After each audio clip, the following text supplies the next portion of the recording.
in relation to my imprisonment by Russell Banks. I came upon this browsing the library here in Manhattan, and it was like a thin little thing. It's a novella, really. It's 120 pages long, a little paperback. What is this? This little thin book. I hadn't heard of it, even though I know, the titles of the main Russell Banks novels. So this is an odd piece. And I picked it up and said, okay, 120 pages, how can I miss?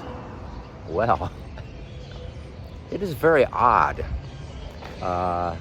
So odd, I don't quite know what to make of it. It's a novel, a novella, a fiction, about a man who is charged, an American, in earlier times, presumably. It doesn't really state exactly when anything is. There is very little context about what's going on. There's no notes as to what it all means and what it's all about, and the origins of the story, or if there is any actual nonfiction origins to this strange little tale. In reading through it, and it's all in a kind of an arcane language of early Americans, so that is a clue to it being an older American type of piece, not something that's within the past 100 years or so. So what goes on is this man is charged with coffin building. His crime is coffin building. So he is charged with the heresy of coffin building and sent into this prison. He has a wife who is his second wife, who is taking charge of the 5 children he had in his previous marriage, and she's pregnant with his next child when he is imprisoned. So,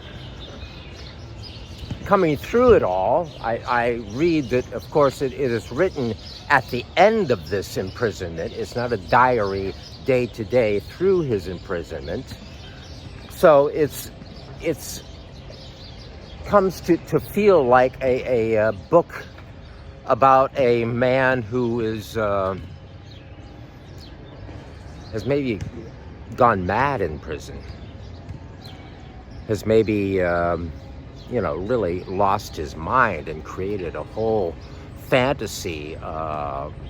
Even his religion is so doubtful. His crime, he talks about needing a coffin. He wants a coffin. These coffin builders, according to him, are people who build a coffin and then go into the coffin while they are alive, periodically, to meditate, to contemplate their lives, to contemplate their deaths. So it's though he doesn't have a real solid death wish, it's not a suicidal thing. Other people die because of him, according to his testimony, including a jailer who tries to help him out and gets in trouble himself. But he lives on in this imprisonment. He talks about being there for 12 years. He, eventually he says, I really have lost track of how long I've been here, how long this and that has been going on, how long ago my second wife died. His children come and inform him of that, and his 2 oldest sons, and he doesn't know them, he's never seen them before. There's a strange thing in the beginning where he talks about the being a man of time. So he wants to be. His religion has something to do with timelessness, this coming out of the temporal world of existence that we all tolerate or live through as long as we do. But he carries the notion and the feeling always that this is all just temporal, and and really that life is actually, says, a penitence that must be endured in order to receive the award or the afterlife. He has a dream where his uncle and his father come and visit him, and they are also, according to him in this dream, adherents to this strange faith. So it's a very weird book on the contemplation of a type of a non-attachment, I guess, to life. I got that from it. It's a detached a life that is always kind of trying to be detached from it all, not wound up and drawn into the timeline, the temporalness of life. He talks about a certain part in the beginning when his wife is coming to visit him, and it's this, the prison seems to be kind of an open system in that, well, it's very lax. They have conjugal visits. So his wife comes in, and he feels drawn to her. His mind wanders into, I guess, out of the idle times he's living. His wife comes around, and he gets drawn into sensuality. He starts having these dreams of sensuality all the time, and actually they have sex. They have sex in the prison. And times she comes and visits, and then the prison guard, who later comes out to help him, comes upon them having sex, and he shoos him in, and the three of them go at it. I mean, I guess his wife and the prison guard. He doesn't mention having sex with the prison guard himself, or the prison master, whoever this guy is. So it's that going on, plus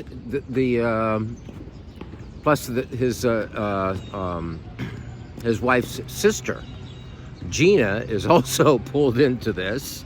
So there's I guess the four of them doing this for a while. And then, and he talks about this, and he says, well, I'm going to describe what went on, and I'm not doing this to turn you on. This is not pornography. This is just what happened, and this is, a shameful thing when I got drawn into the sensuality of life, and became a man of time for this certain spell in the relation of his imprisonment.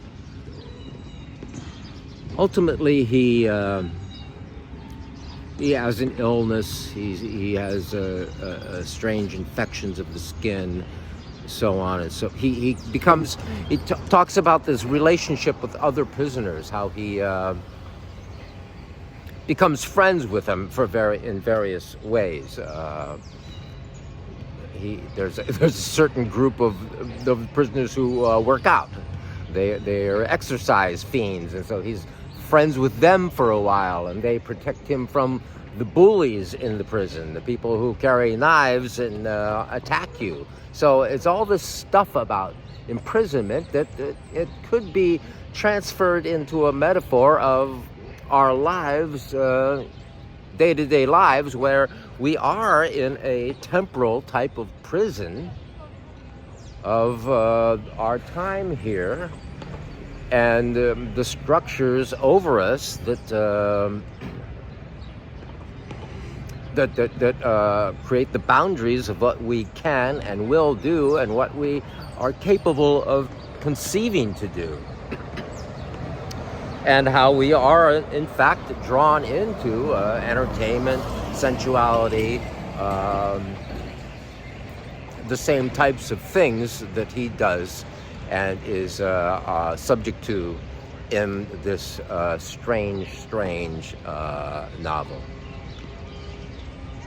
Would I recommend this? I don't know. I mean, it was It was an odd read. I don't resent having read it.